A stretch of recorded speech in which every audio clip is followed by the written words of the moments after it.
Hello, my name is GameDog, and today I will be bringing you yet another Magicka Nightblade build. This is a build that I originally intended to release before the Necropotent setup I made. And before I go into this build, I want to say thanks to you guys a whole lot. Jesus Christ.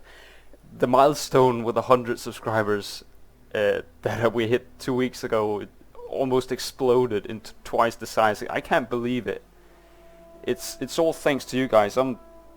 I have troubles comprehending what just happened. Like, the video got 6,000 views by now, and even more later. It's just amazing, guys. Thank you guys so much, and also the likes was amazing. Over 100 likes on that video. So thank you guys so much. Thank you for helping me out, helping the channel grow, and helping just helping me making these videos in general. Like, I get encouraged to make more of these videos every time you guys hit that like button or make a comment or watch my videos. It's amazing, guys. Thank you guys so much. And I will be doing special videos in the future as well, but I just, with the speed that the channel has grown, I haven't been able to follow up on it. Jesus Christ. But I will remember this. Thank you guys so much. Let's not waste any more time. I don't want to make this video this video is 17 minutes long, so let's get into it. But thank you guys so much again.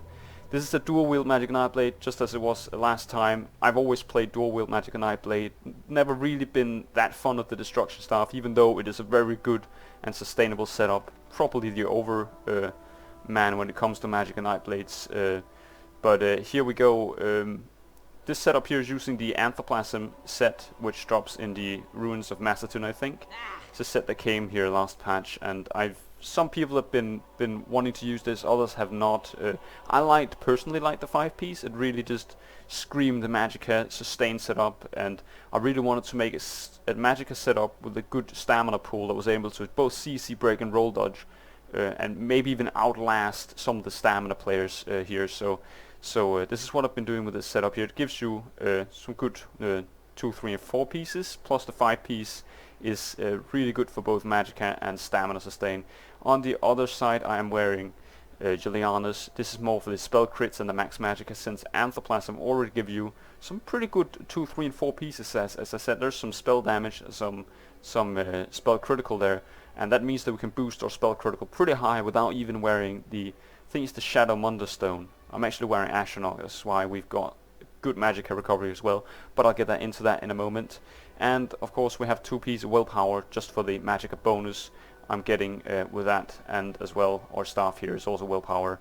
Haven't upgraded this yet, just got it in defending. Couldn't find one, sadly. I don't know why. Seems quite cheap, but there we go. Sharpen on both weapon enchants as well, and for the enchants here we got spell damage, and on the last piece Magicka recovery. Let's get in and look at some of the stats here. We've got a good Magicka pool on front bar. It's a bit smaller on back bar since we got the same bonuses because I'm wearing Inner Light, I think. Yep. So, and I'll get into the skills in a moment. So the max health is a bit low. It's not 23, 24, which is kind of where you want to be, but it's still decent. I do have multiple wards on this character, so and I'll also get into those, and that they help you sustain and survive a bit more. Stamina pool is pretty good, and the stamina recovery is amazing for a Magicka player. And I really feel safe using this. My Magicka recovers so fast after I roll dodge. It's almost like a stamina setup, looking at the pool going up. So you're able to do a lot of CC breaking, a lot of dodging as well. It's something that a lot of when you're fighting a Magicka player, you don't really expect them to do that much, and this kind of changes it.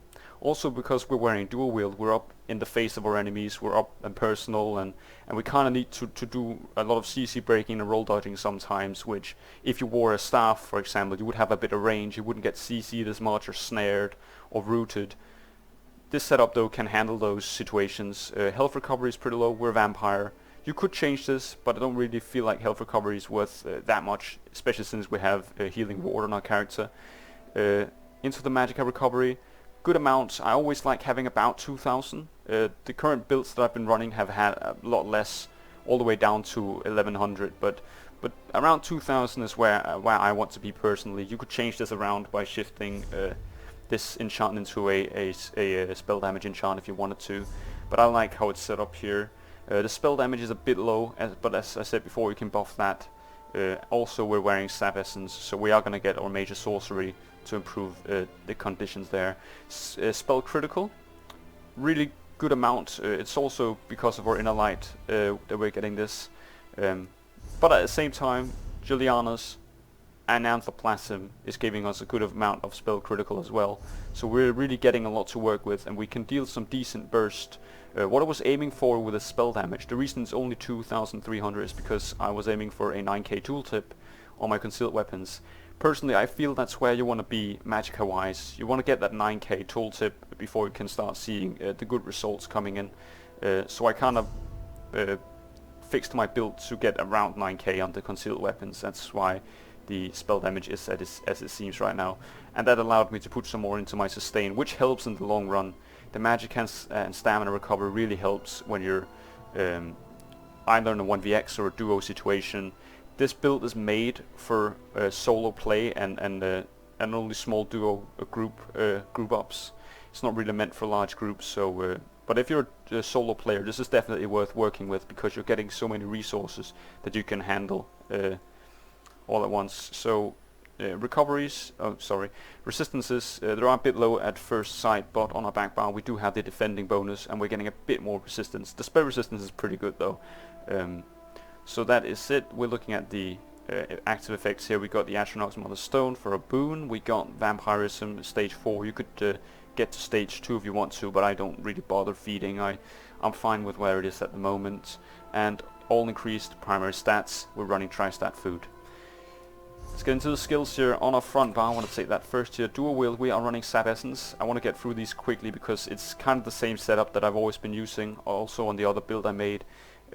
Sap Essence is really good for picking out people who are starting to cloak mid-fight or buffing your major sorcery. It's also good when people are roll dodging because you catch them in the middle of their roll dodge.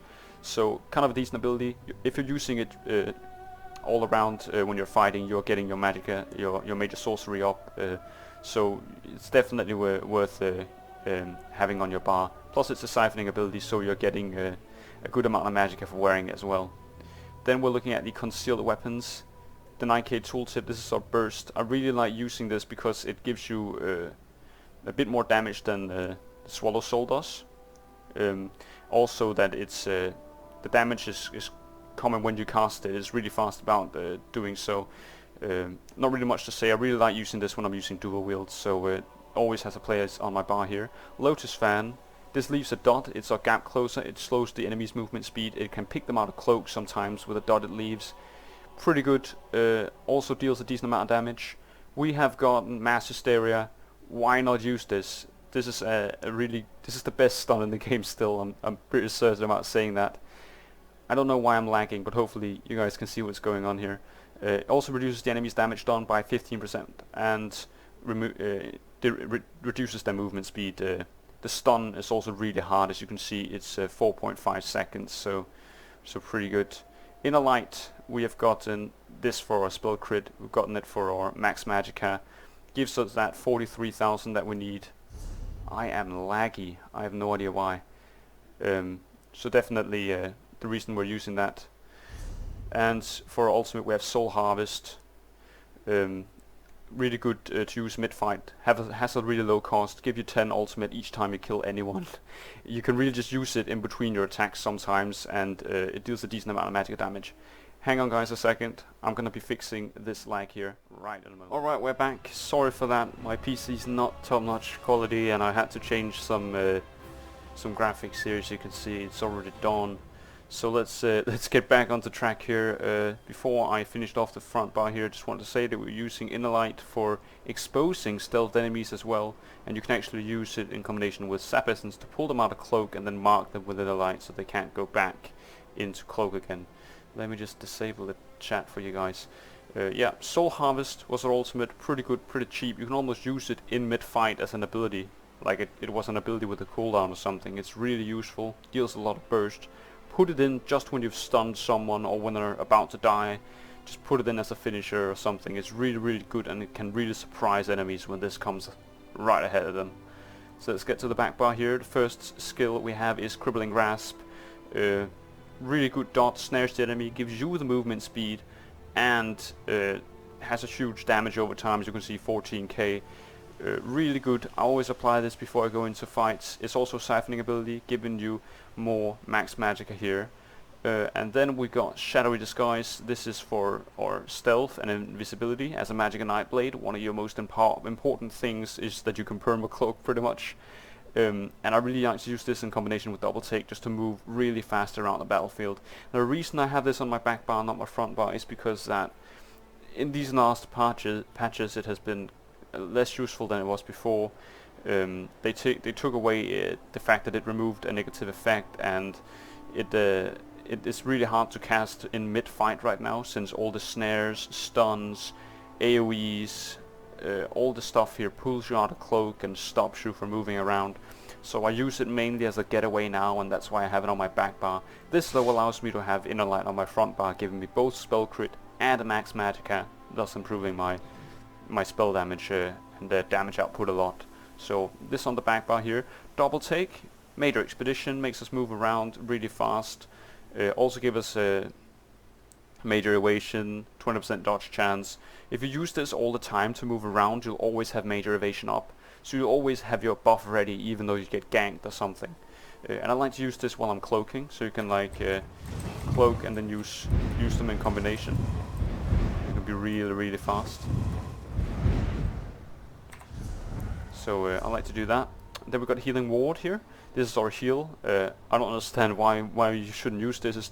It's one of the reasons that I'm playing Magicka Nightblade to start with, is that you can put this ward on when you're pressured, and then immediately swap bars into your damaging attacks again. So if you get low on health, put it on, back into the fight. You don't need to wait for the tick, or you don't need to wait for it to act really. It just goes straight ahead and does what it's supposed to. Plus, it gives you a really large amount of heal when it ticks off, and if you can stack a lot of max Magicka, wards are pretty useful. That's always why we're running here Dampen Magic, which is an extra ward I apply sometimes when I'm feeling pressured, or if I happen to go to the back bar just to get my evasion up here, I can put my ward on as well. I use this to avoid some damage, and I always like it when I'm getting pressured by more than one person. Let's say it's 2 or 3, then you really need this to survive. You can even use it in combination with Shadowy Disguise if you go into Cloak and you use it just to get a shield up before you do your surprise attack or your concealed weapon. So definitely really useful. Good at taking pressure and dividing it amongst yourselves, so you don't get worn down immediately. Also, you can evade a burst with it, like if someone throws a Dawnbreaker, dampen magic up, and you'll avoid a lot of the damage coming. For the ultimate here, I'm having Ice Comet. It's a major skill ability, also giving me more recovery. That's why I'm wearing it here. It's really cool to throw into a group of people. Just throw it in there. It'll leave a huge AoE on the ground, and also it hits really hard.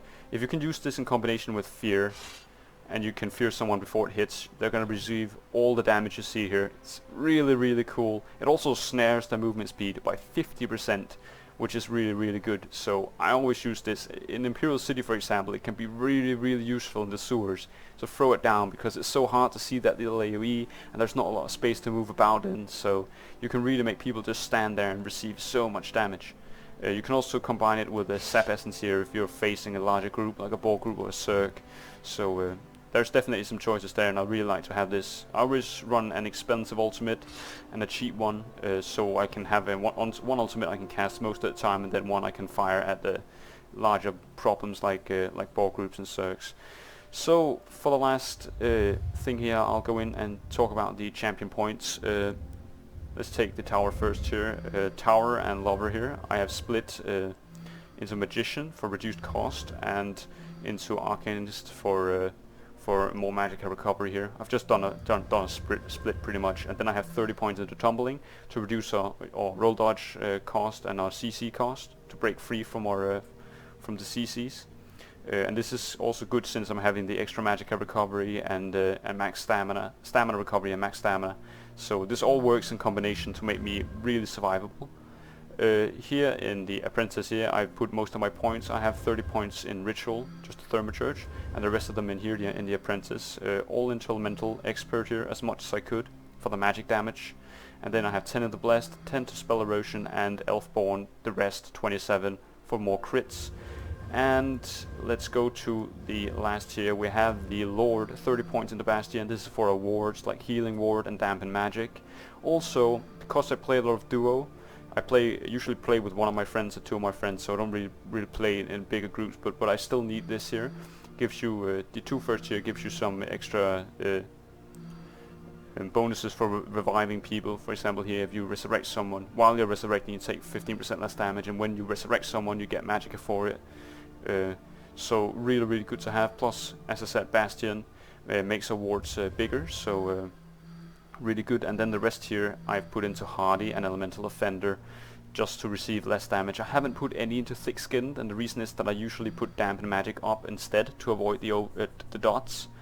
And a lot of the time I don't feel like I'm getting damaged a lot by dots. What I'm wanting to avoid most of the time would be immediate burst attacks like Incapacitating Strike. You have stuff like Surprise Attack or even Heroic Slash can deal a lot of damage. You want to avoid these really bursty abilities, and that's why I've put my points into these. Of course, I've put one more into Elemental Defender since I'm a Vampire as well, just to protect myself against fire, which isn't really a problem, but I'm still taking caution now that I'm at it.